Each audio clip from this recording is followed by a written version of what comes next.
road that you travel now seems uphill and brings you down,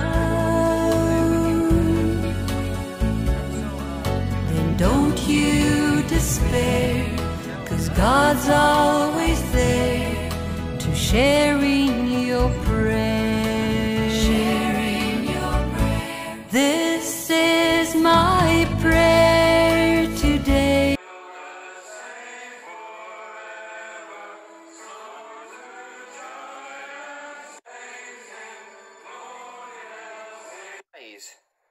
And from their likeness.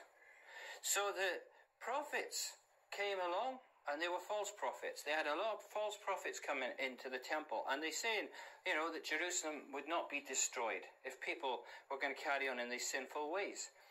They were told by God that every seventh year, the year of Jubilee, they must release the slaves, and the slaves were kept for that time, and they were released. But after the 7 years, it says they released them, according to what God had said through Jeremiah. And of course they'd released them, but for one day. You know, and all the chains were gone, the parties were there, and all the people were released, and they thought they were free, but they recaptured them all.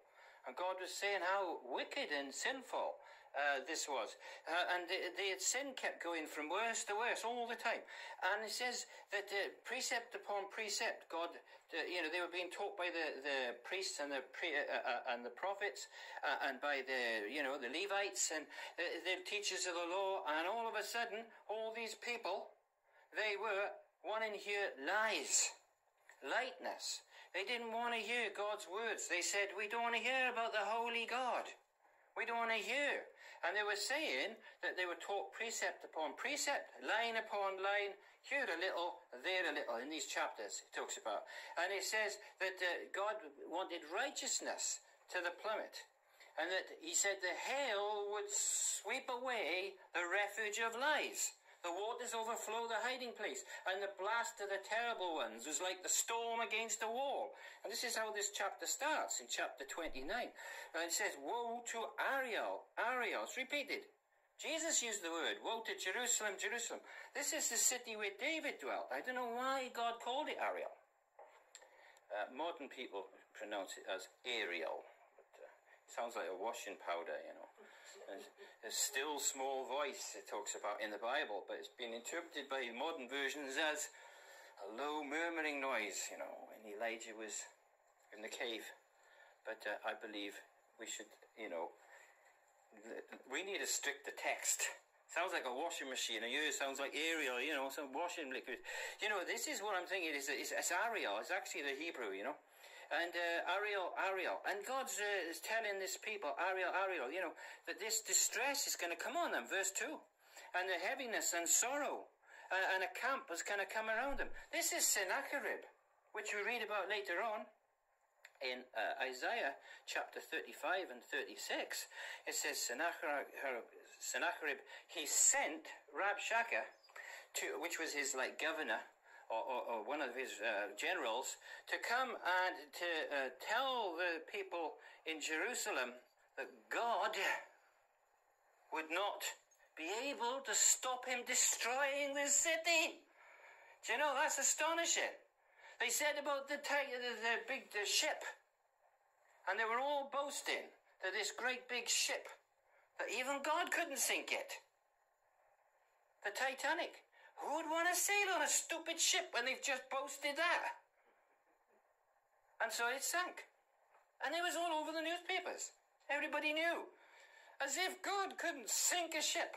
God only has to take his providence away, his care away, for a moment, and they're gone. And that's what happened with the big ship. They were out in the sea, and somebody was, using a machine, and he was texting his machine, and he was, but it was all noise and and everything. And they sent their flares into the sky, and he wasn't listened to. Nobody was watching, nobody seeking, and the ship sank. And in here, you know, this people, Ariel, this is like a storm against the wall here. And this blast of the terrible ones is Sennacherib. He's coming, and he's sending his general.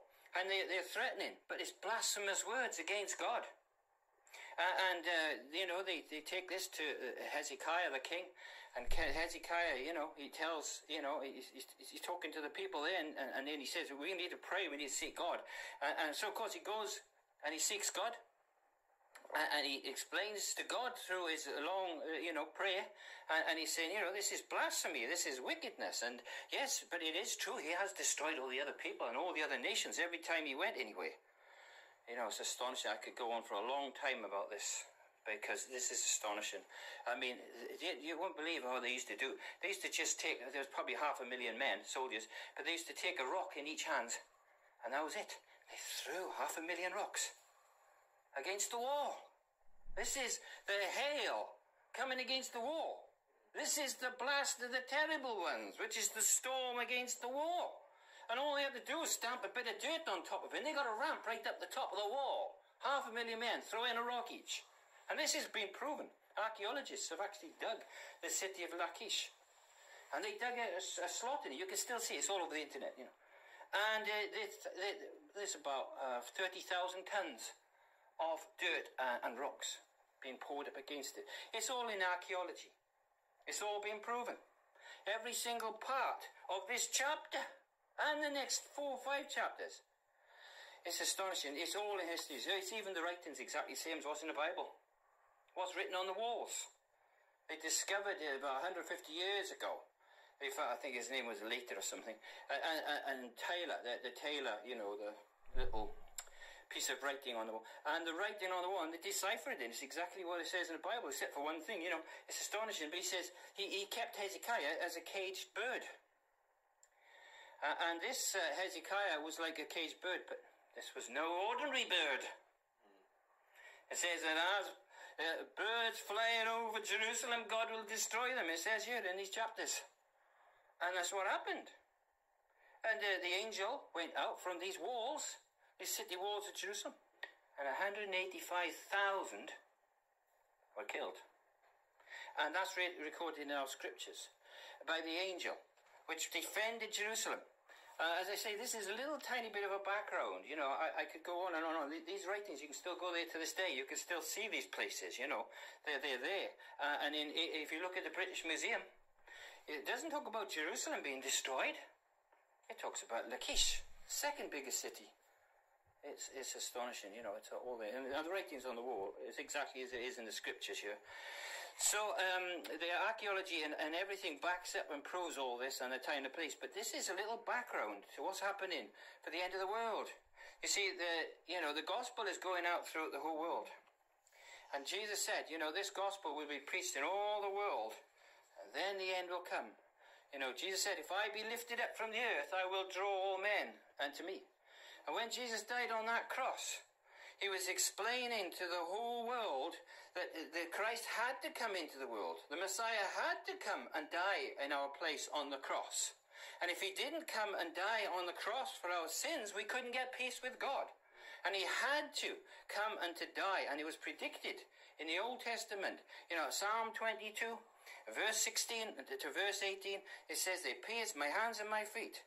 And it says they cast lots on my vesture, that they gambled for his clothes. But in the chapter of Revelation, the last book, it talks about there in the last books, it says that Jerusalem would be surrounded by armies. And that is a prediction of the end of the world, when the Christian church is attacked, like the Jerusalem. This is like the new Jerusalem, the Christian church at the end of the world. When that is attacked, you know, God will bring down fire and brimstone, if you like, in his last, when the trumpet is blown.